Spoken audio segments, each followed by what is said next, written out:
Okay, today we're going to be replacing an Adec air water syringe button. The symptom that will tell you need to do this repair is when you let off the button, there will continue to be a water dribble or an air dribble. What you'll need for this repair is a pair of hemostats, a .005 Allen wrench, and a new set of syringe buttons. The Adec part number is 23.1234.00 for the syringe buttons. You can flip off the master switch and then test to make sure that you have no pressure behind the buttons. You don't want them to become a projectile. I also like to sometimes take a hemostat and clamp it on the tubing just as another safety measure. So I'll begin by inserting the Allen wrench between the screws there. Spin it till it stops spinning, and then I'll use that as a lever to pry the buttons up. At that time, I'll pull them and the screw out. So you can see I have two buttons in my hand and a screw. Something else that just came out was the spring.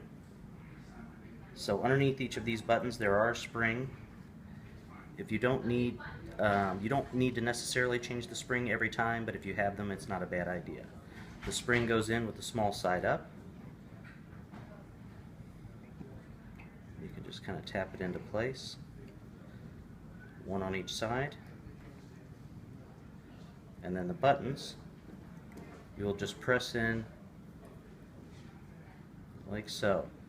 Now the tricky part is going to be to get the screw back in.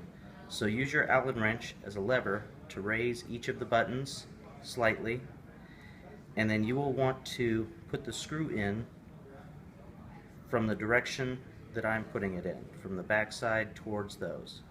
So if you can look here, you can see that you have room if you come in from this direction.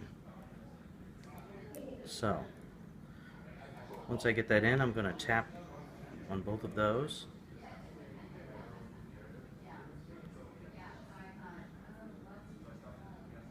And tighten like so. I'll then be able to turn the master switch back on, unclamp my hemostat, and check to make sure that there's no more drip. Thank you very much.